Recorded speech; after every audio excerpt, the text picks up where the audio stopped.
নমস্কার সকলকে। আজকে আলোচনার বিষয়বস্তু হলো বেশি চিনি খেলেই কি ডায়াবেটিস হয়।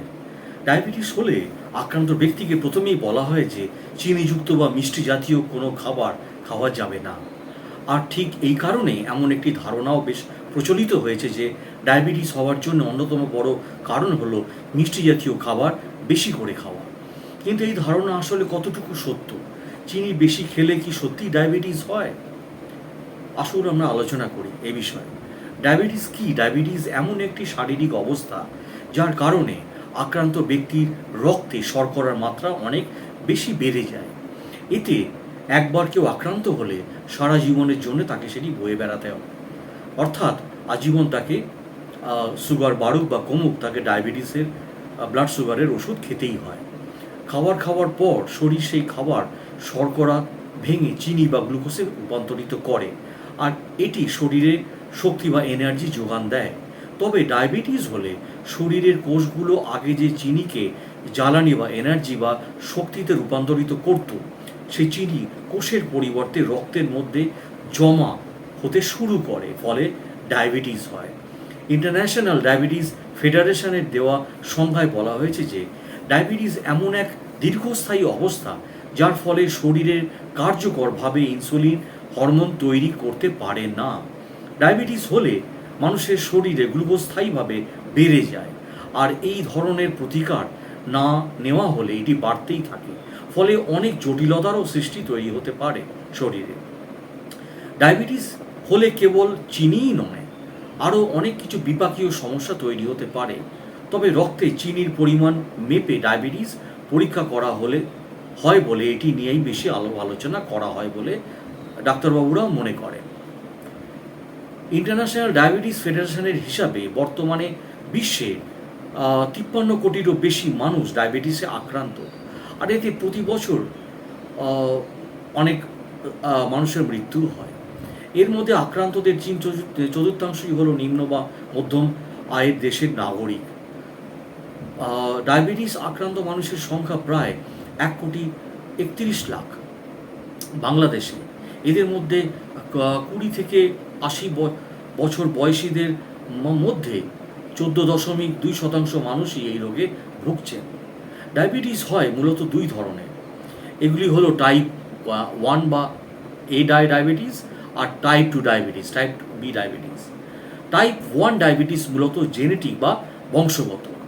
বাহ্যিক কোনো কারণে কেউ টাইপ 1 ডায়াবেটিসে আক্রান্ত হন না।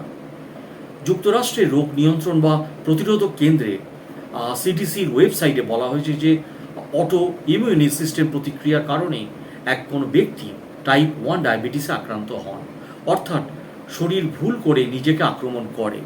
এর ফলে শরীর নিজে ইনসুলিন তৈরি বন্ধ করে দেয়। ডায়াবেটিস আক্রান্তদের মধ্যে প্রায় 5 থেকে 10% মানুষ টাইপ 1 ডায়াবেটিস এ ভুগছেন। একজন মানুষের যে কোনো বয়সে এই টাইপটি ধরা পড়তে পারে। একজনের পরিবারে কারো যদি ডায়াবেটিস থাকে, তার মানে ওই ব্যক্তি ডায়াবেটিস হওয়ার সম্ভাবনা আছে বলে মনে করা হয়। কিন্তু সম্ভাবনা থাকলেই যে হবে এমনটাও নয়।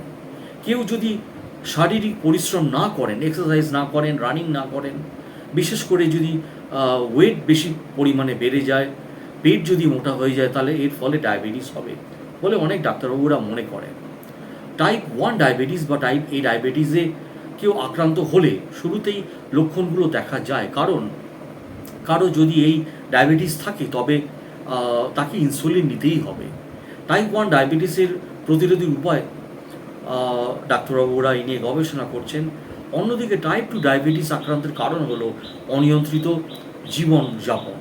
ডায়াবেটিস রোগীদের বেশিরভাগই টাইপ 2 ডায়াবেটিস আক্রান্ত হন, এবং সিডিসির হিসাব মতে 90 থেকে 95% সাধারণত বছর ধরে এই টাইপের ডায়াবেটিস শরীরে দানা বাঁধে এবং প্রাপ্তবয়স্ক হওয়ার পর তা ধরা পড়ে।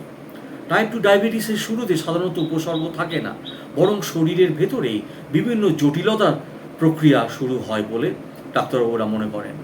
সুস্থ জীবনযাপন, যেমন ওজন কম রাখা, স্বাস্থ্যকর খাবার খাওয়া, শরীরকে সক্রিয় রাখার মাধ্যমে টাইপ 2 ডায়াবেটিস প্রতিরোধ করা যেতে পারে। ডায়াবেটিসের কারণে কী ধরনের জটিলতা দেখা দিতে পারে আসুন আলোচনা করি। রক্তে চিনির পরিমাণ বেশি হলে রক্তনালীর মারাত্মক ক্ষতি হতে পারে। শরীর যদি রক্ত ঠিক মতো প্রবাহিত না করতে পারে, যেসব জায়গায় রক্তের প্রয়োজন সেখানে যদি সেই রক্ত পৌঁছতে না পারে, তখন স্নায়ু ক্ষতিগ্রস্ত হওয়ার ঝুঁকি বেড়ে যায়। এর ফলে মানুষ দৃষ্টিশক্তি হারাতে পারেন, ইনফেকশন হতে পারে। বিশ্ব স্বাস্থ্য সংস্থা বলছেন অন্ধত্ব, কিডনি নষ্ট হয়ে যাওয়া, হার্ট অ্যাটাক, স্ট্রোক ইত্যাদির পেছনে একটি বড় কারণ হলো ডায়াবেটিস। চিনির সঙ্গে ডায়াবেটিসের কী সম্পর্ক? চিনি বেশি খাওয়ার সঙ্গে ডায়াবেটিস হওয়ার সরাসরি কোনো যোগসূত্র নেই, তবে চিনি বা মিষ্টি জাতীয় খাওয়া ডায়াবেটিস হওয়ার ক্ষেত্রে পরোক্ষ প্রভাব হিসাবে কাজ করতে পারে। চিনি খাওয়ার সঙ্গে ডায়াবেটিস হওয়ার যেমন সরাসরি সম্পর্ক নেই, এটা যেমন সত্য আপনি যদি বেশি মিষ্টি খেতে অভ্যস্ত হন তাহলেও কিন্তু আমরা ডায়াবেটিস হতে পারে।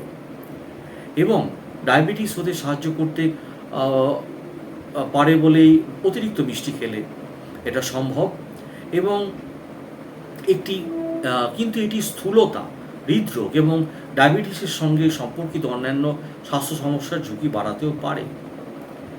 যেসব লক্ষণ দেখলে সতর্ক হতে হবেন।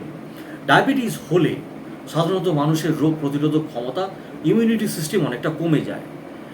ফলে এই নির্দিষ্ট কোনো লক্ষণ না থাকলেও শরীরে বেশ কিছু বৈশিষ্ট্যের উপস্থিতি ডায়াবেটিসের জানান দিতে পারে, যেমন ঘন ঘন প্রস্রাব যাওয়া বা পিপাসা লাগা, দুর্বল লাগা, ঘোর ঘোর ভাব আসা, ড্রাউজিনেস, খিদে বেড়ে যাওয়া, সময় মতো খাওয়া দাওয়া না হলে রক্তের শর্করা কমে যাওয়া, মিষ্টি জাতীয় জিনিসের প্রতি আকর্ষণ বেড়ে যাওয়া, কোনো কারণ ছাড়াই অনেক ওজন কমে যাওয়া, এটাও কিন্তু একটা বড় ফ্যাক্টর। শরীরে ক্ষত বা কাটাছেঁড়া হলেও দীর্ঘদিনেও সেটা না সারা, চামড়া ড্রাইনেস, শুষ্ক ভাব, খসখসে চুলকানি ভাব হতে পারে, বিরক্তি বা মেজাজ খিটখিটে হয়ে যাওয়া, অ্যাংজাইটি হতে পারে, চোখে কম দেখা শুরু করা। কি করলে ডায়াবেটিস ঠেকানো যায়?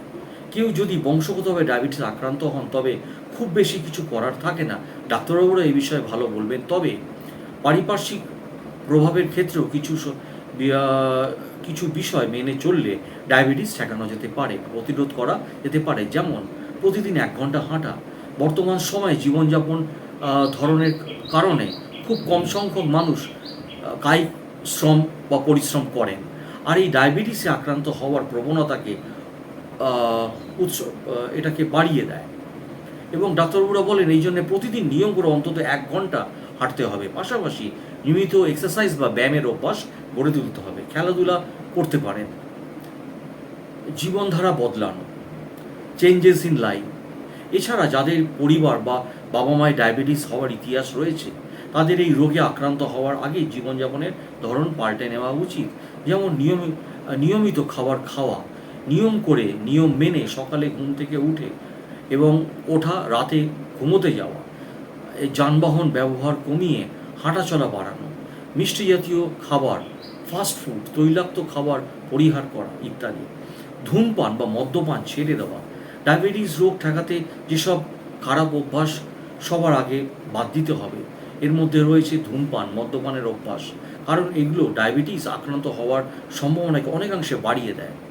অস্বাস্থ্যকর খাবার বাদ দেওয়া, সাধারণত মিষ্টি জাতীয় খাবার, যেগুলো প্রক্রিয়াজাত খাদ্য, processed food, fast food, soft drinks, hard drinks, কোমল পানীয়, ভারী খাবার স্থূলতার ঝুঁকি অনেকাংশে বাড়িয়ে দেয়।